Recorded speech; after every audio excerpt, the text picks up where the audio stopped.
यिज्रेली Naboth की एक डाक बारी थी जो समारिया के राजा अहाब के महल से लगी हुई थी।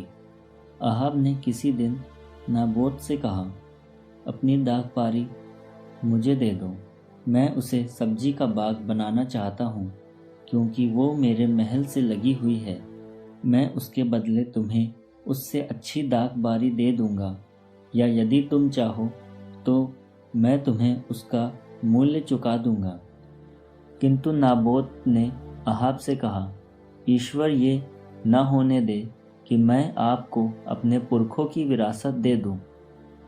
अहाब उदास और क्रुद्ध होकर अपने घर चला गया क्योंकि यिज्रेली नाबोत ने उससे कहा था, मैं तुम्हें अपने पुरखों की विरासत नहीं दूंगा।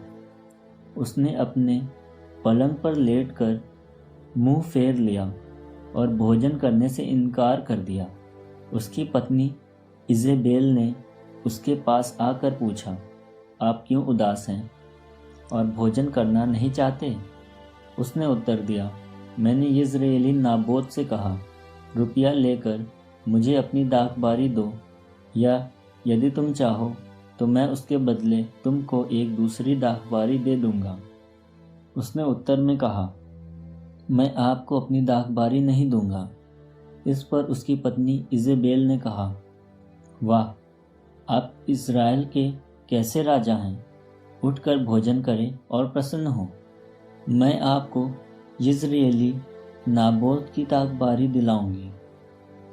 उसने अहाब के नाम से पत्र लिखे, उन पर उसकी मुहर लगाई और उन्हें नाबोत के नगर में रहने वाले नेताओं और प्रतिष्ठित लोगों के पास भेज दिया।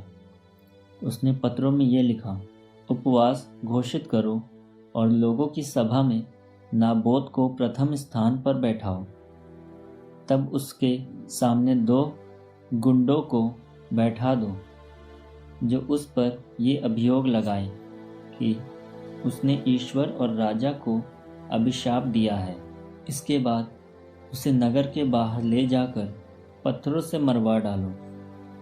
नाबोत के नगर में रहने वाले नेताओं और प्रतिष्ठित लोगों ने इजेबेल के उस आदेश का पालन किया जो उनके पास भेजे हुए इजेबेल के पत्रों में लिखा हुआ था। उन्होंने उपवास घोषित किया और लोगों की सभा में नाबोत को प्रथम स्थान पर बैठाया। इसके बाद 2 गुंडे आए, नाबोत के सामने बैठ गए और ये कहते हुए लोगों की सभा में नाबोत के विरुद्ध साक्ष्य देने लगे, नाबोत ने ईश्वर और राजा को अभिशाप दिया है। लोगों ने नाबोत को नगर के बाहर ले जाकर पत्थरों से मारा और वो मर गया। इसके बाद उन्होंने इजेबेल के पास ये कहला भेजा, नाबोत को पत्थरों से मारा गया और उसका देहांत हो गया है। इजेबेल ने ज्यों ही सुना कि नाबोत पत्थरों से मार डाला गया है, वो अहाब से बोली, उठिए और यिज्रेली नाबोत की डाकबारी को अपने अधिकार में कर लीजिए। जो नाबोत दाम लेकर आपको अपनी डाकबारी नहीं देना चाहता था, वो अब जीवित नहीं रहा, वो मर चुका है। ये सुनकर कि नाबोत मर चुका है, अहाब तुरंत यिज्रेली नाबोत की डाकबारी को अपने अधिकार में करने के लिए चल पड़ा। इसके बाद तिशबी एलिय्याह को प्रभु की वाणी ये कहते हुए सुनाई पड़ी, समारिया में रहने वाले इज़राइल के राजा अहाब से मिलने जाओ, वो नाबोत की डाकबारी में है। वो उसे अपने अधिकार में करने के लिए वहाँ गया है। उससे कहो, प्रभु ये कहता है, क्या तुम नाबोत की हत्या करने के बाद उसकी विरासत अपने अधिकार में करने आए हो? इसके बाद उससे कहो, प्रभु ये कहता है, जहाँ कुत्तों ने नाबोत का रक्त चाटा, वहाँ वे तुम्हारा भी रक्त चाटेंगे। अहाब ने एलिय्याह से कहा, मेरे शत्रु, क्या तुम फिर मेरे पास आ गए? उसने उत्तर दिया, मैं फिर आया हूँ, क्योंकि जो काम प्रभु की दृष्टि में बुरा है, तुमने वही करने का निश्चय किया है। इसलिए मैं तुम पर विपत्ति ढाऊंगा और तुम्हें मिटा दूंगा। अहाब के घराने में जितने पुरुष हैं, मैं इज़राइल में से उन सब का अस्तित्व समाप्त कर दूंगा। चाहे वे दास हों चाहे स्वतंत्र। मैंने नबाट के पुत्र यरोबाम के घराने और अहिया के पुत्र बाशा के घराने के साथ जो किया है वही तुम्हारे घराने के साथ करूँगा, क्योंकि तुमने मेरा क्रोध भड़काया और इज़राइल से पाप कराया है।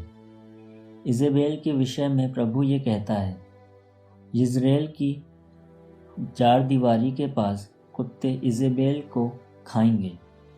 अहाब के घराने का जो व्यक्ति नगर में मरेगा वो कुत्तों द्वारा खाया जाएगा, और जो खेत में मरेगा वो आकाश के पक्षियों द्वारा खाया जाएगा।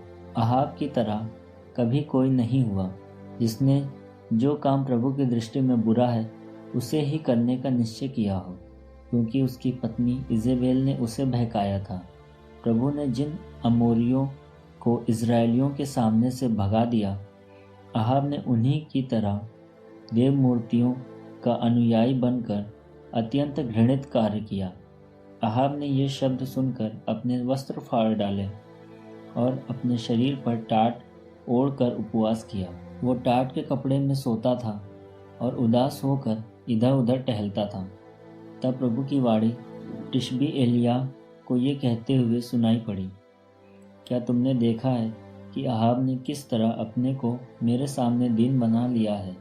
क्योंकि उसने अपने को मेरे सामने दीन बना लिया, इसलिए मैं उसके जीवन काल में उसके घराने पर विपत्ति नहीं ढाऊंगा। मैं उसके पुत्र के राज्यकाल में उसके घराने पर विपत्ति ढाऊंगा।